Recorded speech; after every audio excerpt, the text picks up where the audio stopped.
Hi everybody. I just thought I would jump on here for a minute. I just got finished spending the afternoon with my friend Katie, and we just had some girl time this afternoon, and had some time before I have a commitment with Scott this evening. So I thought I'd just jump on here real quick as I was sitting out on the patio, just enjoying a few minutes of peace and quiet, and just thinking about all the things that the Lord has done.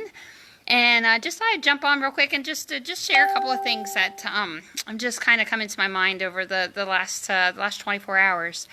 One thing that God's really been speaking to me about is how important it is to not isolate yourself.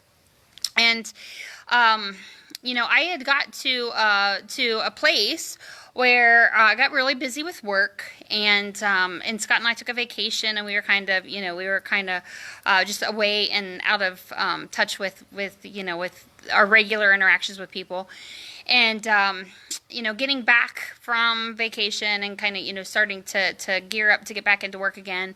Started to feel kind of down over the last day or so, and not depressed or anything, but just starting to feel kind of ugh. And there's a lot of things going on just about my, what I'm supposed to be doing for my future. Of course, all of us, I'm sure, think about that, over time.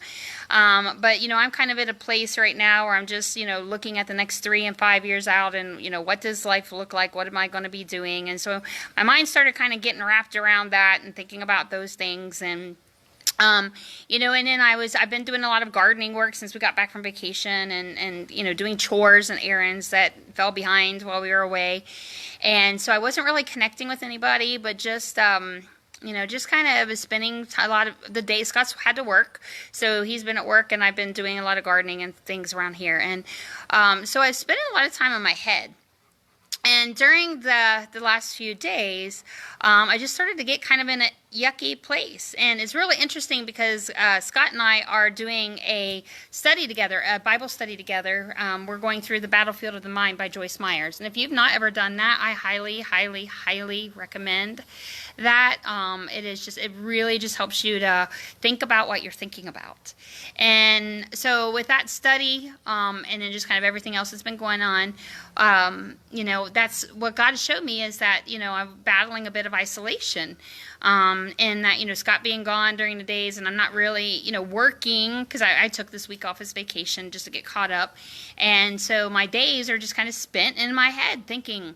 And, one of the things that the Bible tells us to do is to meditate on His Word day and night, and to pray without ceasing. And what was happening is I wasn't doing that. I was, started thinking about, what if this happens, or what if that happens, or, what am I going to do with this job, and what am I going to do with this home business that I've started, and how am I going to get things to transition, and, and it just started just wrapping my mind around that, and what do the next 10 years look like, and, how am I going to get out of debt, and, and just thinking about all these pressures of things that, quite frankly, are not my worries to worry about.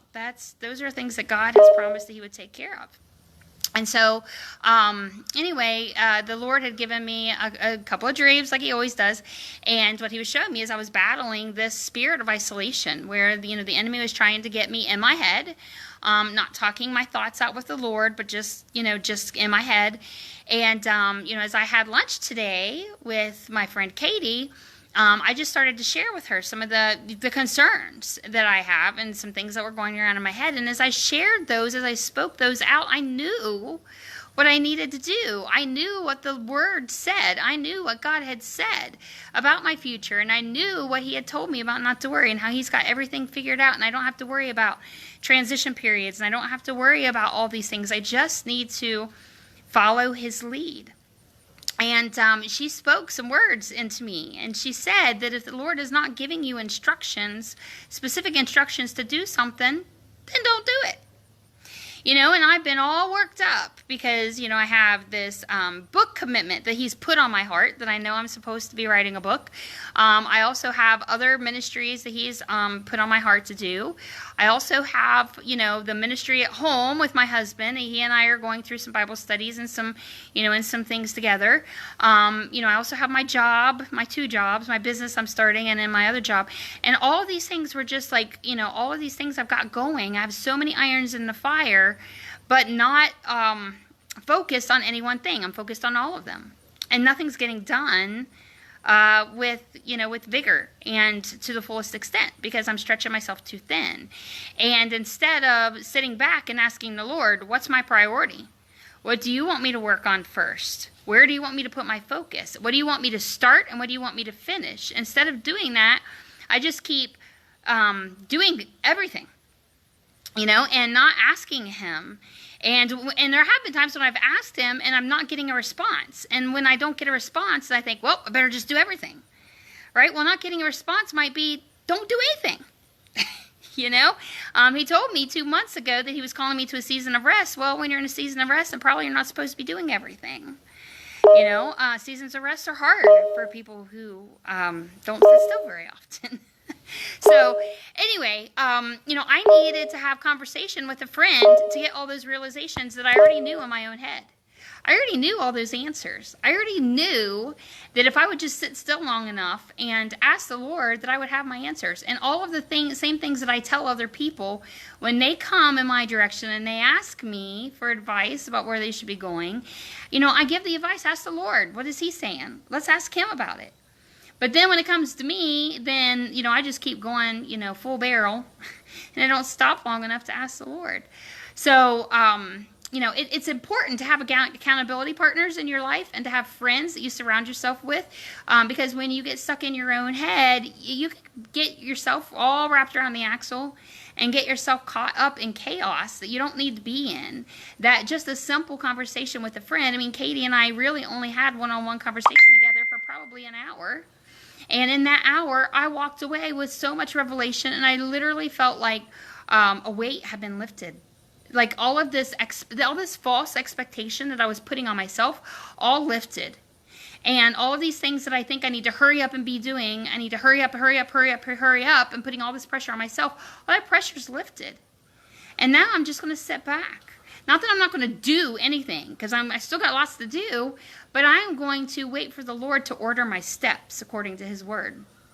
And so for those of you who are putting undue pressure on yourself, and you've got a lot of things on your to-do list, and you're kind of feeling overstimulated and overwhelmed, I just ask you to connect with a friend, connect with somebody you trust, just have a quick conversation with them. And in that conversation, the words that they say are going to spark what you already know. And it's just really important not to get in that place of just not being connected to people, because God created us to be connected. We're all members of the same body. And that's why he's put people in our path and why he's surrounded us with people who love us. So get connected, okay? Get connected with people, because they've got things that they will share with you that will help you. And many of those things you already know, but you just can't grasp them until you hear it from somebody else. Okay? All right, so that's all I wanted to say. I love you all, and I hope you have a blessed weekend, and I will talk to you next week. All right, love you.